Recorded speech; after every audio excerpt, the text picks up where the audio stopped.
Speaker, I move to suspend the rules and pass the bill Senate 622, the Animal Drug and Animal Generic Drug User Fee Reauthorization Act of 2013.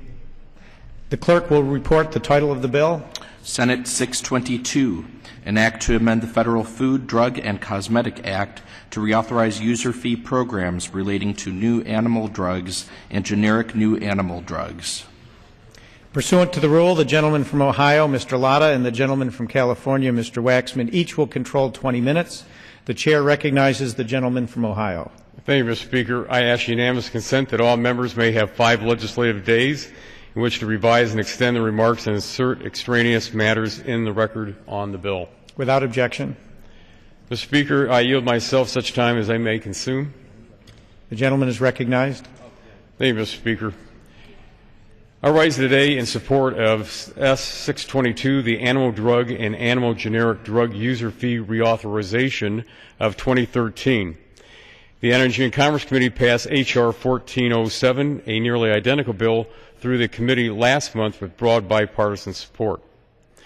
The agriculture industry, animal drug manufacturers, veterinarians, pet owners, and the Food and Drug Administration have all found both the animal drug user fee and animal generic drug user fee to be very effective and have asked Congress to reauthorize the programs as soon as possible.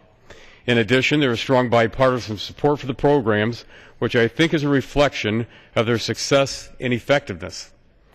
Passing S-622 is extremely important for our nation.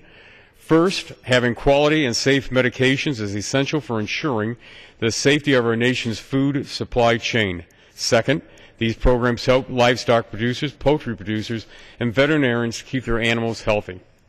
Third, these programs enable families to have safe and affordable drugs for their pets so they can live longer and healthier lives.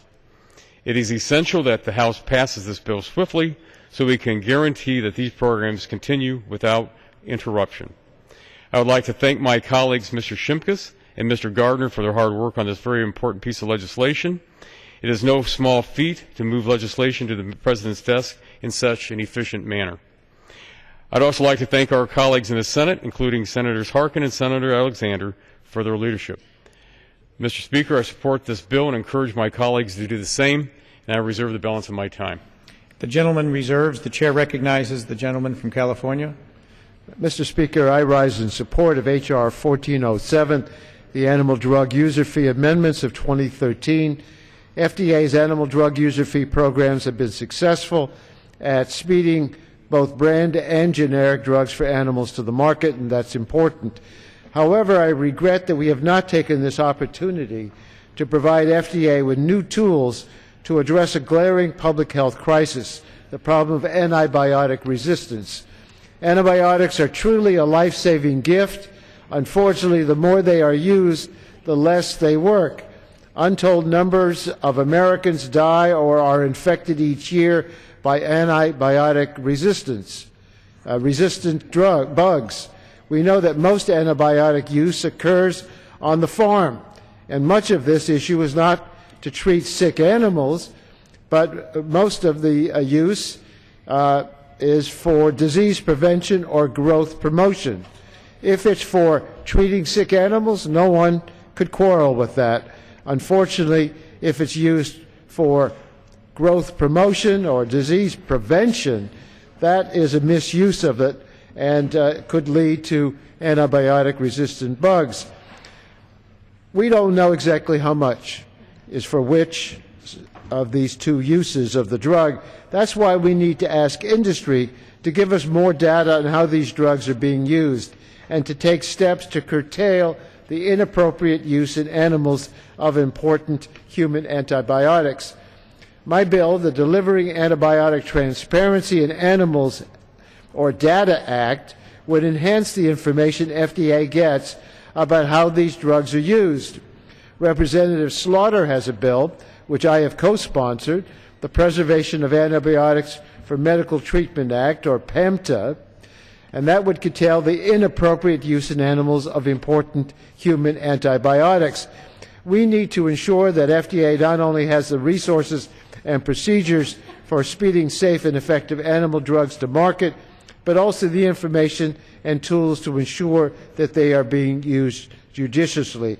I regret that we're not taking this opportunity to give FDA these tools, but I hope we will soon have an opportunity to move these bills forward. Mr. Speaker, I would like to reserve the balance of my time and ask unanimous consent that the control of the time on our side of the aisle be given to Mr. Butterworth from the state of North Carolina. Butterfield. The gentleman from North Carolina will control the time. Thank you, Mr.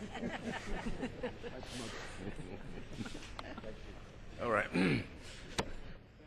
Chair recognizes the gentleman from Ohio. Thank you, Mr. Speaker. At this time, I yield 2 minutes to the gentleman from Michigan, Chairman Upton, the chairman of the full committee. The gentleman yields. The gentleman from Ohio is recognized. Michigan. Beat the Buckeye State. Thank you, Mr. Speaker. I rise today in strong support of S-622, the Animal Drug and Animal Generic Drug User Fee Reauthorization Act of 2013. This bipartisan bill is nearly identical to H.R. 1407, which we favorably reported out of the Energy and Commerce Committee last month. This bill, as well as the Animal Generic Drug User Fee Act, have proven to be very successful, and they are so important for the nation's public health. Congress first created ADUFA back in 2003 and AgDUFA in 2008. Collectively, these programs have yielded many benefits for the American public. These two bills have ensured that veterinarians, livestock and poultry producers, pet owners have access to new and affordable animal drugs to keep their animals healthy. They have assisted animal drug producers by fostering a stable and predictable FDA review process, a rigorous process that helps expedite access to new therapies and fosters new drug development. The programs also have helped American consumers by keeping the food supply safe. Having medications that keep our animals healthy is essential to keeping our nation's food supply safe. For companies like Zoetis, which employs some 700 people in southwest Michigan, these programs are vital in allowing them to keep productive, innovative drugs for pets and livestock. I was the lead sponsor of the original ADUFA legislation back in 2003, and it is terrific to see how successful it has been and how many Americans it has helped over the last decade. So I want to thank my colleagues, particularly Mr. Shimkus and Mr. Gardner, for their real leadership on this important issue. They deserve tremendous credit as we work to get this bill to the President's desk. So I urge my colleagues to support it and yield back the balance of my time. The gentleman from Michigan yields back. The gentleman from North Carolina is recognized. Mr. Speaker, this time I will yield to the gentlelady from New York, Ms. Slaughter, such time as she may consume. The gentleman yields. The gentlewoman from New York is recognized. Thank you, Mr. Speaker, and I thank my friend for yielding. Mr. Speaker, just today, the New York Times reported that we are simultaneously facing a shortage of effective antibiotics and the growing threat of antibiotic-resistant bacteria. Already, antibiotic-resistant disease claims 70,000 American lives each year. According to today's story, Dr. Janet Woodcock, the director of the Center for Drug Evaluation and Research at the Food and Drug Administration, has warned that, quote, "It's bad now, and the infectious disease docs are frantic. But what is worse is the thought of where we will be in 5 to 10 years from now." They are even desperate enough to ask GlaxoSmithKline, working on some new antibiotics, to allow the use of them untested. The FDA is considering this to try, in a vain attempt, well, perhaps will turn out to be, to save people who are dying from infections that we can no longer cure. GlaxoSmithKline has said that in the new antibiotics they're working on, they will not license it for livestock feed. 80% of the antibiotics produced in the United States of America is fed in livestock every day in their feed, 80%. The major reason for the increase in the antibiotic-resistant bacteria is that routine overuse of antibiotics in the nation's livestock. These are not sick livestock, Mr. Speaker. This is simply in their feed because they grow faster and they're fatter. They can get to market a little quicker. This irresponsible practice has already been scientifically linked to the growth of superbugs. It's clear, and has been clear for quite a while, that the federal government must act to end this dangerous practice. Yet incomprehensibly for more than 35 years, the United States Food and Drug Administration has refused to follow its own advice to ban the routine use of antibiotics in agriculture, not just use it for sick animals. Instead, they have proposed voluntary guidance that naively asks the industry to put the public welfare before private profits, something the industry has repeatedly shown in 35 years that they will not do. And if such dereliction of duty were not enough, the FDA has now panicked about the superbug threat that they helped to create. But instead of finally removing routine antibiotic use from livestock production, the FDA is thinking of waiving important drug testing procedures, as I said, to rush new drugs to market. The testing procedures that are currently in place are in place for a reason. Waiving these requirements is a dangerous precedent and one that is only being considered because the FDA is panicked and has refused to challenge the special interests that helped to create the superbug threat in the first place. As the only legislator in Congress with a background in microbiology, I can assure you we will never win the arms race against nature. As long as we allow the irresponsible use of antibiotics in our society, nature will always evolve to create stronger bacteria. With 80%, as I said, of all the antibiotics going to agriculture use, our answer has to start on the farm. We have to end the unnecessary use of antibiotics on healthy animals before it's too late, and indeed it may almost be too late. At the very least, today, ADUFA's legislation should include language to collect important data on antibiotics. That provision would at least allow us to finally learn the full scope of the problem that we confront. Even more importantly, I urge my colleagues to support my legislation, H.R. 1150, the Preservation of Antibiotics for Medical Treatment Act, which would ban the routine use of 8 important classes of antibiotics in livestock, but still allow a sick animal to be treated, and to help to curb the growing threat of superbugs. We are literally standing today on the brink of a public health crisis as the food industrial complex fritters away one of the most important advances in medical history, the beginning of the use of antibiotics to cure human beings. Already, some strains of tuberculosis have evolved that are incurable, and others are coming. And some experts have said that if we don't do something soon, and as I said, it may already be too late, that strep throat could become a fatal illness, and that's what they're worried about, what's happening here in 5 years. I urge my colleagues to oppose this legislation today, and please to join me in the fight to protect the antibiotics for human health. It is so important. I cannot vote for this bill, although I can recognize that some work has gone into it, but I have spent years on this, and the years are running out, and the time is short. I yield back the balance of my time. The gentlewoman from New York yields back. The gentleman from Ohio is recognized. Thank you, Mr. Speaker. At this time, I yield 2 minutes to the gentleman from Pennsylvania, the chairman of the subcommittee, Mr. Pitts. The gentleman yields back. The chair recognizes the gentleman from Pennsylvania for 2 minutes. Thank you, Mr. Speaker. I rise today in support of the reauthorization of 2 successful programs, the Animal Drug User Fee Act, ADUFA, and the Animal Generic Drug User Fee Act, AGDUFA. The bill we have before us today originated in the Senate and was approved by unanimous consent on May 8, 2013, and I urge my colleagues in the House to support this legislation as well. In 2003, the first ADUFA was authorized to help the Food and Drug Administration's review of animal drugs. Similar to the prescription drug user fee for human drugs, under ADUFA, FDA collected funds to help expedite the new animal drug approval process and to reduce application backlog and improve communications with drug sponsors.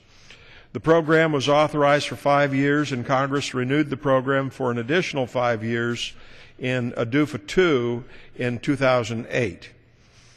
In 2012, FDA completed 747 ADUFA reviews, and according to FDA, the agency has exceeded all performance goals outlined in ADUFA 1 and 2. However, absent congressional action, FDA's ability to collect these user fees will expire September 30, 2013. AGDUFA 1, ADUFA's generic cousin, was first authorized in 2008 for 5 years in order to improve the review of abbreviated new animal drug applications, eliminate application backlogs, and reduce review times. To date, according to FDA, the agency has exceeded all performance goals but one from AGDUFA 1. This program also expires September 30, 2013, unless it is reauthorized, and FDA and industry have negotiated an agreement for AGDUFA 2. These programs are extremely important, not only for our animals and livestock on our farms and ranches, but for our pets' health and well-being as well. I want to thank my colleagues, Representative John Shimkus and Representative Corey Gardner, for their outstanding work on this legislation, and I urge my colleagues to support this important legislation and yield back. Gentleman from Pennsylvania yields back. The gentleman from North Carolina is recognized. Mr. LATTA, do you have any additional witnesses? We have one. All right, I will reserve our time. Yes. The gentleman from Ohio is recognized. Thank you, Mr. Speaker. At this time, I yield 2 minutes to the gentleman from Colorado, Mr. Gardner. The gentleman yields. The chair recognizes the gentleman from Colorado for 2 minutes. Thank you, Mr. Speaker. I thank the gentleman for yielding time. I rise today in support of Senate Bill 622, the Animal Drug and Animal Generic Drug User Fee Reauthorization Act of 2013. This legislation will reauthorize two very important programs at the Food and Drug Administration that will provide farmers, ranchers, pet owners, and veterinarians with speedy access to medications that they need for the treatment of herds and pets. I would like to thank Senator Harkin for leading its passage in the U.S. Senate, and I'd also like to thank Congressman Shimkus for his leadership with the House version of H.R. 1407. These programs have been a success story at the FDA, and this legislation will ensure that drug approvals are done efficiently and to the highest quality standards. ADUFA and AGDUFA expire at the start of September, and we need to pass this reauthorization today to assure there is no delay for animal caretakers and livestock producers. This bill will also help companies that develop and manufacture animal drugs by providing predictable timelines. It will also help them to benefit from a more stable review process so they can make decisions about where to invest research dollars. Colorado has a thriving livestock industry which supports rural communities and economic strength for the entire state. I said this during the committee markup of H.R. 1407. There is more livestock in my district than people, or at least that's what I'm told. Colorado is also home to one of the nation's premier schools of veterinary medicine at Colorado State University. Keeping livestock animals healthy in particular is crucial to ensuring our own health, and not to mention the health of our family pets. The ADUFA and AGDUFA program keeps our food healthy and safe while the application of animal drugs pose no risk to human health. I had the honor of introducing with bipartisan support H.R. 1408, the Animal Generic Drug User Fee Act, or AGDUFA. The bill was later incorporated into H.R. 1407. This program at FDA has achieved noteworthy success since first being authorized in 2008. FDA has decreased a backlog of applications and reduced the review time for new generic drug applications. The reauthorization of this program will continue this success and allow our animal caretakers and livestock producers to utilize cost savings associated with generic medications. I thank the chairman and yield back my time. Gentleman's time has expired. The chair recognizes the gentleman from North Carolina. Thank you. Any further speakers on my friend's side? None. We have none either. I yield back, Mr. Speaker. Gentleman from North Carolina yields back. The chair recognizes the gentleman from Ohio. Mr. Speaker, I yield back the balance of my time and ask for passage. The gentleman yields back. The question is, will the House suspend the rules and pass Senate 622? Those in favor say aye. Those opposed, no. In the opinion of the chair, 2/3 being in the affirmative, the rules are suspended, the bill is passed, and without objection, the motion to reconsider is laid on the table. Mr. Speaker, The gentleman is recognized. I call for the yeas and nays. The yeas and nays are requested. All those in favor of taking this vote by the yeas and nays will rise and remain standing until counted. A sufficient number having risen, the yeas and nays are ordered. Pursuant to Clause 8 of Rule 20, further proceedings on this motion will be postponed.